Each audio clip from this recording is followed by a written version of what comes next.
In this video, I'm going to outline A to Z how you can get reliable wins in this season of Fortnite, where you're going to drop, how you're going to drop, your strategies, your perks. Now, this strategy is going to involve going for the vaults, but the vault boss does not spawn until the 4th or 5th circle. So you're going to want to land off a vault, get your loadout together, clean up the POI, and set yourself up for success with the high card, because the high card loot is primo. It makes all the difference. The shotgun can do 250 headshot, which is a one-hit KO even in zero build. In terms of some of the perks, you're definitely going to want to get some movement perks, such as the aerialist or the sword dash cooldown. The next tier below that is perks that enhance your weapons, and then maybe you want to get a perk that helps you get slap juice. Honestly, once you get the slurp, it's all done, baby. Be sure to watch the entirety of this video because it is full of tips and tricks to help you get your victory royales. Like and subscribe if you enjoy this type of content, and share it with someone you love.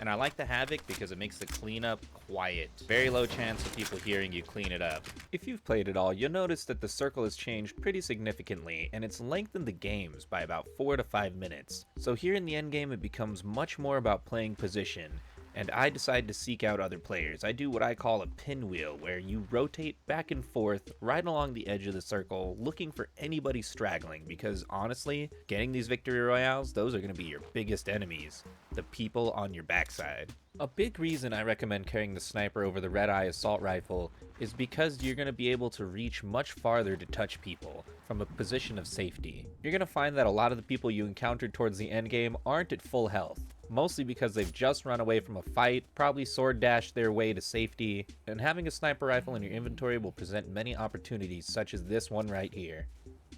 I think he killed one, and then I killed the guy that killed him. So I can go back up here and feel pretty safe.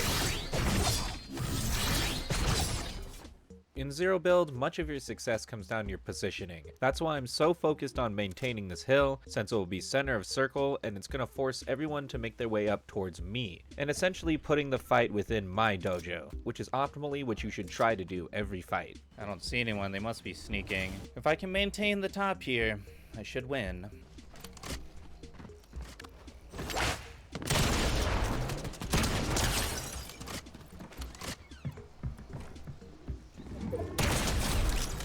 Two big tips right here. The first is to always leave the scene of the crime. When you eliminate someone, find a position looking at the loot before you decide to loot, because you're going to be very vulnerable to third parties. The second tip is why I recommend picking up the slurp juices over any other healing item. It took me 2 seconds to drink, and it's going to take me back to full health while I was running away from this guy, putting me in a position to get right back in the fight.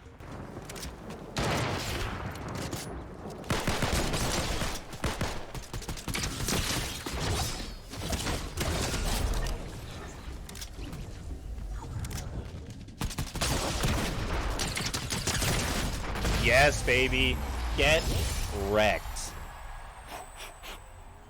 Hands of fire. And this victory is the perfect example of why I recommend taking the Havoc Suppressed over the Pulse Rifle. The amount of pressure it puts out in terms of DPS, in terms of fire rate, really flusters them. And you're going to have a much higher accuracy with the Havoc, using it in every available position from hip fire to ADS to long range shots. High accuracy too, 53%. Shotgun is just the single most important thing this season. If you don't have a Havoc, you are at such a huge disadvantage. For some reason I didn't notice that. Yeah, they definitely buffed this. I shot at like one of these same exact walls a few days ago and it did not break those walls.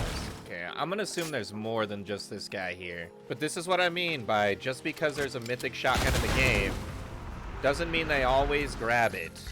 Sometimes you gotta go take that trip yourself. When going for the vault keycard, it's best to keep your distance. Prioritize the main boss first and maintain the high ground if you can. The NPCs have been tuned up recently, so if you give them the opportunity, they will laser you.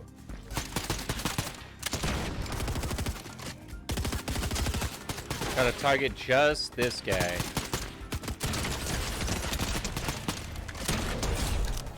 And then carry him away. Get him out of here, get him out of here, oh god. Leave me alone.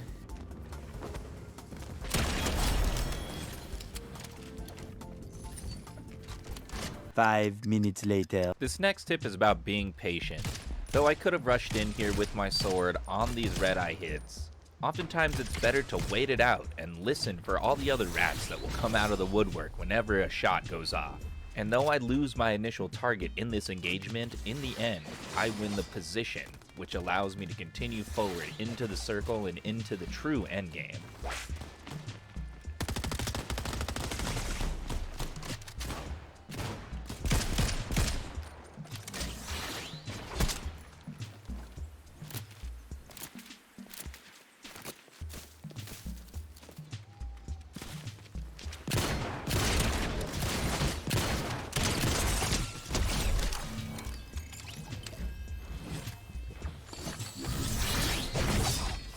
Once the Rift Island arrives, I keep a close watch on it, since this is where the only assault rifle that can contest you spawns, not to mention a bunch of extra slurp juices. If you're not an aggressive player and taking the island yourself, you should definitely be waiting around to take those sniper shots. Of course, someone up on the top.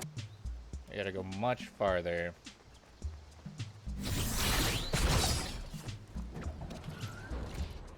Positioning is everything in the endgame of Zero build, and this is even more true when you end up in a POI like Shattered Slabs, where the height differences and the sheer cliffs can easily make the difference between life and death. The entire time I was moving into the circle, I was still looking towards the north, keeping track of whoever was on top of the island. While I do manage to predict my opponent's path, this fight is a perfect example of why you should be taking out the pulse rifle user as early as possible. Even though I get the drop on them, it's still an incredibly difficult fight.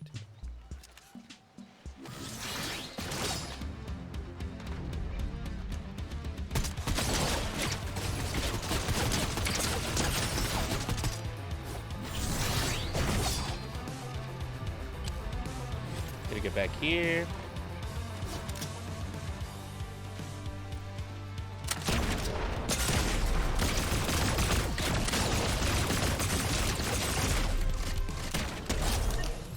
Though this end circle seems obvious, I decided to go for the less dominant hill in order to have more cover. Sometimes it's better to go for the shorter hill if it means you won't be in the line of sight of every other position around you. In particular, this end circle ends up being all hill, one person on every high point.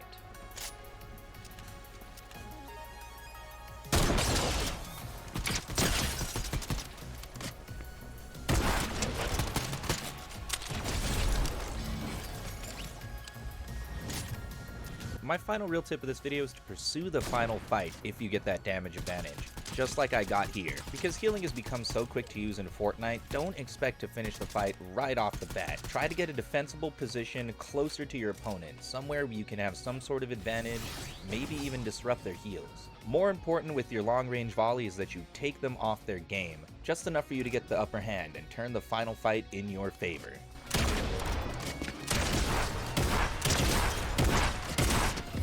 Nice, let's go, dude. Whew. Another mythic win. Dude, those high card mythics, they're the best thing in the game. Pair them with a sniper and a sword. It's really hard to lose those games, bro. Really hard to lose those games. Get those slurp juice. Easy dubs. Easy dubs. Like what you see? Stop into the stream sometime. Be sure to like and subscribe to never miss a video.